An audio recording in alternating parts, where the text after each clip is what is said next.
Yeah friends, today I am going to explain Usmania University Common Entrance Test CP GET ఏదైతే మన common entrance PG entrance exam ఉంటుందో దీని యొక్క 2020 MA English entrance exam question పేపర్ని నేను explain చేస్తున్నా. As it is question paper. ఈ exam వచ్చేసి this exam was done on the day of ఇప్పుడు మనకి December 3rd రోజు ఎగ్జామ్ జరిగినట్టు తెలుస్తుంది. Right, let we can see here you can understand that there are 100 questions. Okay, and the time is that only 90 minutes, 1.5 hours వస్తుంది. అయితే ఇక్కడ question వచ్చేసి తయారు చేసే విధానం కోడ్ వైజ్ ఉంటుంది మీకు, part A and part B. Okay, every question consist of a code and there are no negative marks and each question consist of 4 multiple choice options. Okay, let we can see this question number 1 here, that just you can see the code here. Next, multiple choice. Now choose which is the wrongly spelt word. First 4 questions which wrongly spelt word, and you can understand that the question paper has been divided into 2 types. That is that part A consists of 40 marks complete grammar and part B 60 marks based on literature and literary terms. Okay, now part A come to that grammar topics. You can understand which one is wrong spelt word. So ఇక్కడ కరెక్ట్గా మీకు గ్రీన్లో ఇచ్చాడు కదా, this is your right answer. ఓకేనా, right. మీకు ఏమైనా doubts ఉంటే let you can ask that, ఎండింగ్లో అడగండి. Then which of the following words become a plural by adding S. ఇక్కడ కనిపించే దేనికి ఎస్ యాడ్ చేస్తే ప్లూరల్ అవుతుంది. ఆక్స్కి ఎస్ యాడ్ చేయలేం, చర్చెస్కి సిహెచ్ కావాలి, బస్కి ఎస్ కావాలి, హిల్కి ఎస్ యాడ్ చేస్తే హీల్ అవుతుంది, అలా అనమాట. అండ్ నెక్స్ట్ కొన్నిటికి ఎఫ్ విని యాడ్ చేస్తాం, ఇంకా కొన్నిటికి ఎస్ యాడ్ చేస్తాం. అవి ఏవేవి? ఇప్పుడు కాఫ్ ఉందనుకోండి, కాల్వ్స్ అవుతుంది. నైఫ్ అంటే నైవ్స్ అవుతుంది. నెక్స్ట్ హాఫ్ అంటే హాఫ్స్ అవుతుంది. ప్రూఫ్కి అది లేదనమాట, చూసుకోండి. ఓకే, నెక్స్ట్ అనదర్ ఇదంతా ఇంటర్మీడియట్ ఫస్ట్ ఇయర్ సంబంధించిన గ్రామర్ టాపిక్స్ అని చెప్పొచ్చు. My favourite colours dash red అని ఉంది కదా, ఇక్కడ ఏం రావాలి? So you can understand that. కోలనా, సెమీ కోలనా, ఏం రావాలి అది చూసుకోండి. Punctuation marks question, second year ఇంటర్మీడియట్లో ఉంటుంది question. Next choose the correct punctuated word. ఇక్కడ ఇచ్చినటువంటి దాంట్లో పంక్చుయేషన్ కరెక్ట్గా ఉన్నది, ఎక్కడెక్కడ కామా ఎక్కడెక్కడ ఫుల్ స్టాప్ వచ్చిందో దీన్ని కరెక్ట్ చేయమన్నారు. Just you can see. And now here that the capital letter which are necessary. So ఇక్కడ కనిపించే ఈ సెంటెన్స్కి ఎక్కడ క్యాపిటల్ లెటర్స్ వస్తే ఇది కరెక్ట్గా సెట్ అవుతుంది. So it comes under grammar. Question number 7, the bright student got full marks అని దీంట్లో underline the word with the right synonym. అంటే ఇక్కడ బ్రైట్ ఏదైతే ఉన్నదో దీనికి సినానిమ్ కరెక్ట్గా అయి ఉంటుంది. షైనీ స్టూడెంట్ అనొచ్చా, లైట్ స్టూడెంట్స్ అంటే ఇంటెలిజెంట్ స్టూడెంట్స్ అనొచ్చా, వివైడ్ స్టూడెంట్ అనొచ్చా? Then that answer is been given for you. Next contrast అనే దానికి నాట్ సినానిమ్, కానిది ఏది అంటే అయినవి 3 ఉంటాయి, కానివి 1 ఉంటుంది. దాన్ని మనం చూసుకోవాలి ఇక్కడ. Next which one is not a list of synonyms. ఇక్కడ ఇచ్చిన దాంట్లో సినానిమ్ కాంది ఏది? Let you can see. Every one thought that the new drug was harmful. ఈ హార్మ్ఫుల్ అండర్లైన్ చేసింది, దీనికి విత్ ఇట్స్ యాంటోనిమ్. సో ఇది చూసుకోండి, వ్యతిరేకమైన పదం ఏంటి. And then after which of the following can't find and its antonym with that addition to the prefix suffix. దీన్ని this add చేసి దాన్ని చేంజ్ చేయొచ్చు లేదా చేంజ్ చేయరాదు. Next question number 12, just we can see here. Okay, next question number 13. Right, okay. Question number 14, we got one word substitute from the following list which does not agree with the meaning given here. Okay, next question number 15, the committee has to dash the performance of all employees, maybe access or ASSE, SS, ACCE, SS, ASSE, like this spelling. Okay, next we went to dash the ambassador. ఇక్కడ idioms and phrases, intermediate second year grammar. Okay, next you can see which one is correct answer. Black sheep means, black sheep అని ఎవరిని అంటారు? Intermediate second year grammar. idioms, black sheep అంటే ఎన్ unworthy person, అంటే చూపుకు బాగా కనబడతాడు కానీ లోపల అంత పనికి రానటువంటి వ్యక్తి అన్నమాట. సో అన్వర్తిఫుల్ పర్సన్ని బ్లాక్ షీప్ అంటారు. ఇక్కడ చూసుకో. Next, the daughter in law is the apple to his eyes, ఆ అమ్మాయి అతని కళ్ళకి ఆపిల్ లాంటిది అంటే అర్థం ఏంటి? దీన్ని ఇంగ్లీష్లో ఏ రకంగా ఆన్సర్ చేస్తారు? బ్యాంకింగ్లో ఈ క్వశ్చన్స్ ఎక్కువగా వస్తుంటాయి. Let you can see the girl does on the bench and watching the fish in the pond. ఇక్కడ ఈడియమ్స్ అండ్ ఫ్రేజెస్ ఇది కూడా, దీనికి ఏది కరెక్ట్ అవుతుంది? లేదా గ్రామర్ అయితే గ్రామర్ ప్రకారం ఏది కరెక్ట్ అవుతుంది? సో సెకండ్ దాంట్లో ప్రజెంట్ కంటిన్యూస్ ఉంది కాబట్టి ఫస్ట్ సెంటెన్స్లో ప్రజెంట్ కంటిన్యూస్ టెన్స్ ఉండాలి కాబట్టి ఈ sitting is correct sentence. The past tense and the past participle form are the same for the word. దేనికి సేమ్గా ఉంటాయి అంటే వెర్బ్ 2 అండ్ వెర్బ్ 3 సేమ్గా ఉంటాయి. Eat ate eaten, speak spoke spoken, walk walk walked, hid hide head. So దీనికి ఆటోమేటిక్గా walk walked కాబట్టి ఇది కరెక్ట్ అవుతుంది. చూసుకోండి ఈ క్వశ్చన్కి. Next verbs have the correct tense usage. ఇక్కడ ఇచ్చిన దాంట్లో ఏ వెర్బ్కి కరెక్ట్ టెన్స్ ఉపయోగించబడింది అనేది కరెక్ట్ ఆన్సర్గా మనం చూసుకోవాలి. ద ఫోటోగ్రాఫర్ వెయిట్ అని వచ్చింది. ఇందులో మిస్టేక్ ఏంటంటే ఎస్ ఉండాలి, ఎందుకంటే because the photographer third person singular then it is like that simple point main verb S కలలేదు కాబట్టి తప్పు. Next photographer will have waiting అనేది ఇంగ్లీష్లో ఉండదు, విల్ బీ వెయిటింగ్ ఉంటుంది, విల్ హ్యావ్ బీన్ వెయిటింగ్ అని ఉంటుంది, ఇది తప్పు. ఫోటోగ్రాఫర్ వాజ్ వెయిటెడ్, ఇలా పాస్ట్ కంటిన్యూస్ టెన్స్ కనబడి దాని తర్వాత V3 డైరెక్ట్గా ఎప్పుడు ఉండదు.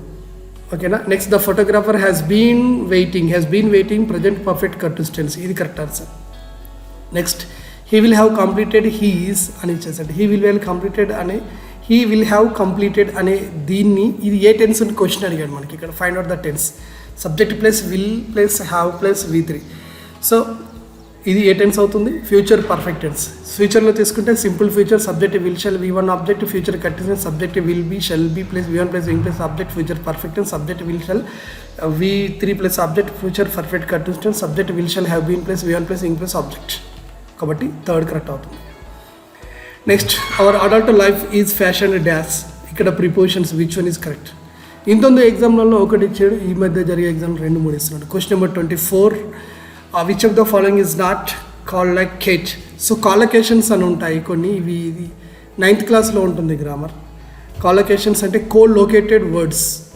ఇందులో కానిది ఏంటిది అంటే కోలొకేటెడ్ అంటే ఇప్పుడు ఫర్ ఎగ్జాంపుల్ మనం ఏమైనా మాట్లాడేటప్పుడు భార్యాభర్తలు అంటాం అంటే ఇక్కడ భార్య అనే పేరు ముందు వచ్చి తల్లిదండ్రులు అంటాం అంటే ఈ తల్లిదండ్రులు భార్యాభర్తలు అని. ఇప్పుడు ఫర్ ఎగ్జాంపుల్ ఇంకేం చెప్పచ్చు, అన్న తమ్ముడు.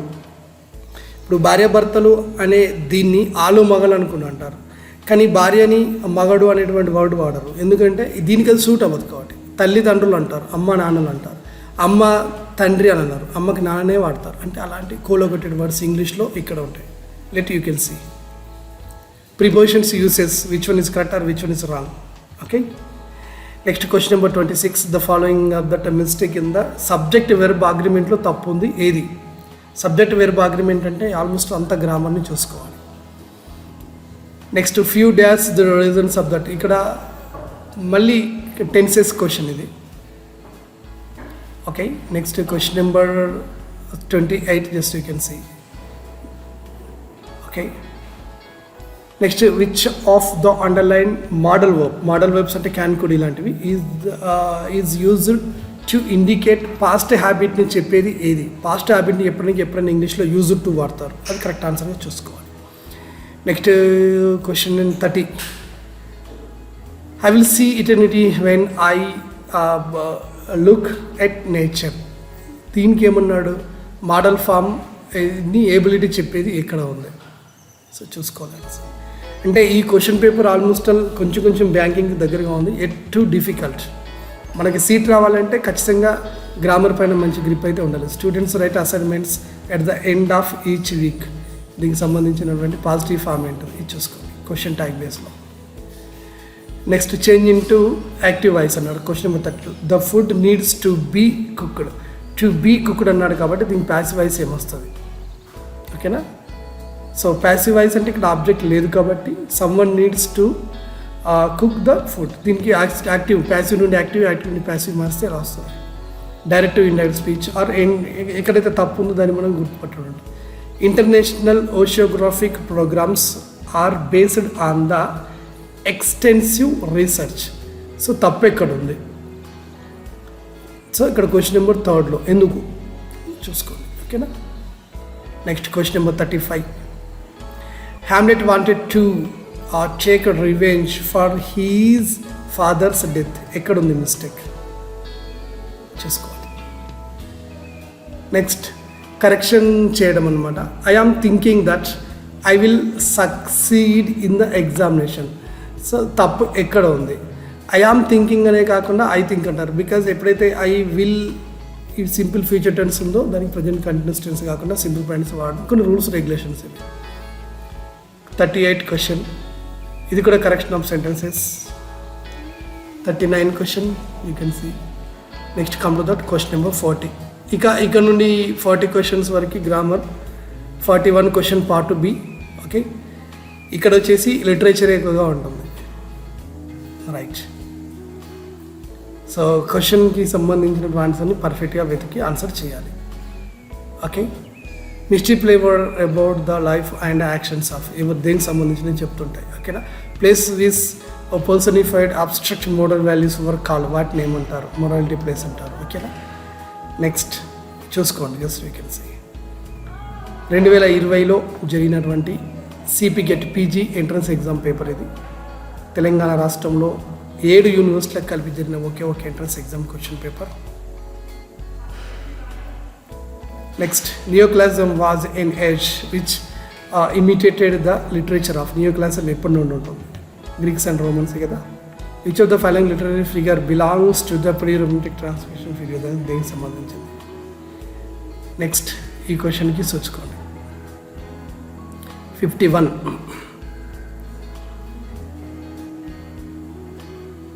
Figures of speech. తెలుగులో అలంకారాలు అంటారు. అల్యూజన్ అంటే ఏంటిది? అఫోరిజం అంటే ఏంటిది? ఎగ్జాగరేషన్, సిమిలి అంటే ఏంటిది? ఓకే, అలిటరేషన్కి ఎగ్జాంపుల్ కానిది ఏది? అవేటి 3 ఉన్నాయి, కానిది ఒకటి ఉంది. దేన్ని అలిటరేషన్ అంటారు? అసలు అలిటరేషన్ అంటే ఏంటి? Okay, next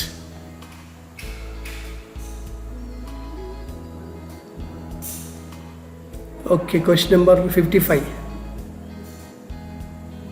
next question number 56, 57 question. కొంతవరకు ఇంగ్లీష్ క్వశ్చన్ పేపర్ డిఫికల్ట్గానే ఉంటుంది. ఈ those who are from literature ఇది వాళ్ళకి కొంచెం ఈజీగా ఉంటుంది. 61 a poem which depicts in. 62 question number 63 biography is the life or story of a person while autobiography is the life story written by another person. So ఏది అంటే అతని యొక్క అది ఏంటిది? బయోగ్రఫీ అంటే ఎవరు రాస్తారు? తనకు తనగా రాసుకుంటాడా? ఎవరైనా రాస్తారు. ఆటోబయోగ్రఫీ తనకు తానే రాసుకుంటాడు. Novel written from that okay letters. Question number 66 Edgar Allan Poe. 67 which of the following does not belong to the group of the vocabulary poets? John Donne is the best known among ఎవరికి సంబంధించిన metaphysical poets రాస్తాడు కదా ఎక్కువగా. The protagonist అంటే main character in the story. ఓకేనా. ఈ ఫిగర్స్కి నావెల్లో మెయిన్ ప్రోటోగనిస్ట్ని ఏమంటారు? Next fable moral story. 72 question. 73, 74 first person narration, second person narration ఇవన్నీ ఉంటాయి కదా. Okay 76th question. 77 read the entire question, then you can see option 1, 2, 3, 4. 78th question. Now 79 question. 80.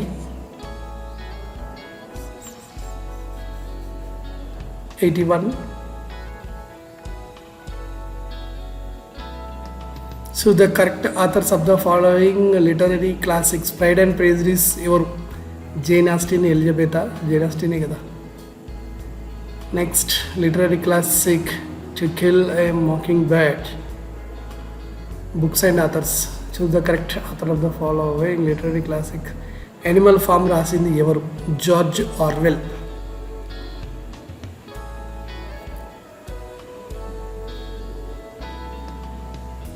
ఇతని పెన్ నేమ్ ఒకటి ఉంటుంది, నాకు ఐడియా రావట్లేదు, దానితోనే రాస్తాడు Animal Farm. Okay, correct chapters ఉన్న literary classic, Lord of Flies, 87 literary classic question, Wuthering Heights, Emily Bronte. Following literary classics, the Scarlet Letters, 89 choose the correct authors of the following literary classics, crime and punishment. 90 question, choose the correct answer from the following literary classics. Heart of Darkness రాసింది Joseph Conrad. Conrad. Next I think reading comprehensions ఎండింగ్లో ఇచ్చారు, question number 19 నుండి ఇచ్చేసాడు. Reading comprehension there.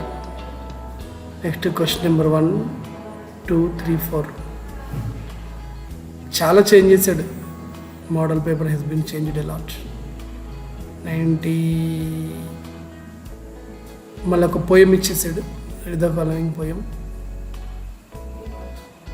Poem వెనకాల కొన్ని questions. Wow. 97, 98, 99 ఇంకా ఇక్కడ వరకే ఇట్లా చేసాడు.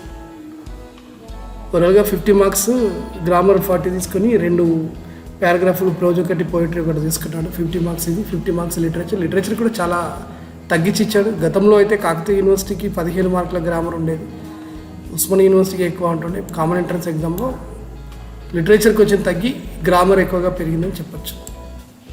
Okay, these are the take complete. వీలైతే I will give you PDF కూడా ఇచ్చే ప్రయత్నం చేస్తాను. ఓకేనా, మనకు వెబ్సైట్ ఉంటుంది ఇంగ్లీష్ గురురాజు అని, అందులో దీన్ని అప్లోడ్ చేసి దీని యొక్క లింక్ నేను మన ఛానల్ సబ్స్క్రైబర్లందరికీ నేను లింక్ పంపిస్తాను. Okay, thank you and all the best.